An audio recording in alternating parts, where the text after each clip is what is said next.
Saudara-saudariku terkasih, salam sukacita untuk kita semua. Sudah kita memberi senyum hari ini, Rabu 6 Agustus 2025. Gereja merayakan pesta Yesus menampakkan kemuliaannya. Kita awali permenungan kita dengan tanda kemenangan Kristus. Dalam nama Bapa dan Putra dan Roh Kudus.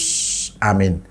Permenungan kita diambil dari Injil Lukas bab 9 ayat 28 sampai 36.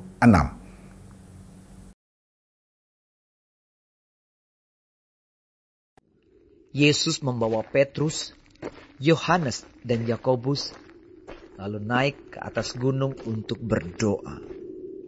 Ketika ia sedang berdoa, rupa wajahnya berubah dan pakaiannya menjadi putih berkilau-kilauan. Dan tampaklah dua orang berbicara dengan dia, yaitu Musa dan Elia.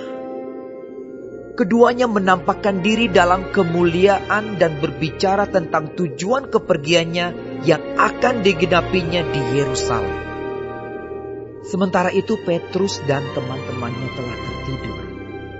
Dan ketika mereka terbangun, mereka melihat Yesus dalam kemuliaannya dan kedua orang yang berdiri di dekatnya itu.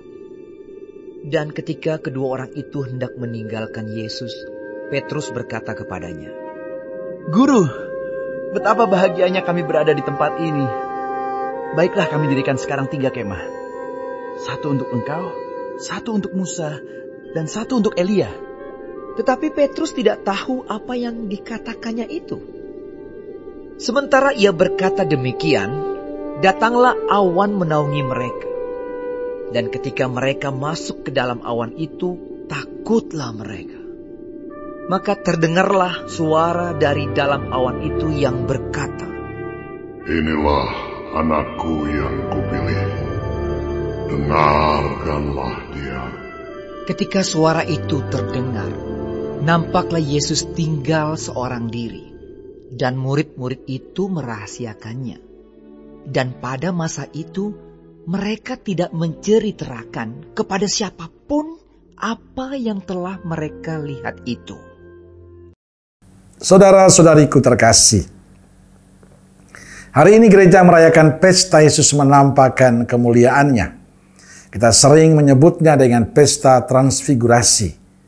Peristiwa ini berawal dari Yesus membawa Petrus, Yohanes, dan Yakobus naik ke atas gunung untuk berdoa. Ketika sedang berdoa, wajah Yesus berubah dan pakaiannya menjadi putih berkilau-kilauan. Dan tampaklah dua orang berbicara dengan dia, yaitu Musa dan Elia. Melihat Yesus dalam kemuliaannya dan juga kedua orang yang berdiri dekat Yesus, Petrus berkata kepada Yesus, "Guru, betapa bahagianya kami berada di tempat ini. Baiklah, kami dirikan sekarang 3 kemah. 1 untuk engkau, 1 untuk Musa, dan 1 untuk Elia." Saudara-saudariku terkasih, pada mulanya pesta ini dirayakan pada beberapa gereja lokal yang kemudian oleh Paus Kalitus III menyatakan bahwa pesta ini dirayakan di seluruh gereja Katolik. Pertama-tama sebagai ucapan syukur atas kemenangan pasukan Hungaria melawan pasukan Ottoman pada tahun 1456. Secara liturgis, pesta ini diletakkan 40 hari sebelum pesta salib suci. Gereja mau mengajak umat beriman untuk melihat kemuliaan Allah dalam terang peristiwa salib. Begitu pula peristiwa salib harus dilihat dengan terang kemuliaan Tuhan. Bapak Gereja Santo Leo Agung menjelaskan pada kita, dan dalam perubahan rupa itu, tujuan utama adalah untuk menghilangkan rasa bersalah akan salib dari hati para murid, dan untuk mencegah iman mereka terguncang oleh penghinaan dan sengsaranya yang sukarela, dengan mengungkapkan kepada mereka keunggulan martabatnya yang tersembunyi. Maka kisah Tuhan Yesus menampakkan kemuliaan kepada para murid adalah cara Tuhan untuk mengingatkan mereka, dan juga kepada gereja masa kini termasuk kita semua para pengikutnya, bahwa tidak ada kemuliaan tanpa salib. Dan kengerian salib tidak bisa dipahami jika dilepaskan dari misteri kemuliaan Tuhan. Saudara-saudariku terkasih, peristiwa transfigurasi menegaskan 3 hal. Pertama, Tidak ada kemuliaan tanpa salib. Dan kengerian salib tidak bisa dipahami jika dilepaskan dari misteri kemuliaan Tuhan. Kedua, peristiwa ini menunjukkan kemuliaan dan kebesaran Yesus sebagai anak yang dipilih dan dikasih oleh Allah. Dan kepadanya kita semua murid-muridnya harus mendengarkan. Inilah anakku yang kupilih, dengarkanlah dia. Dan ketiga, peristiwa transfigurasi telah memberikan rasa damai dan sukacita bagi Petrus, Yohanes, dan Yakobus. Damai itu mereka alami karena kedekatan relasi mereka dengan sang gurunya. Saudara-saudariku terkasih, sejak awal mula kita adalah umat yang sedang bersiaran di tengah dunia. Persiaran kita ini ditandai dengan berbagai macam situasi.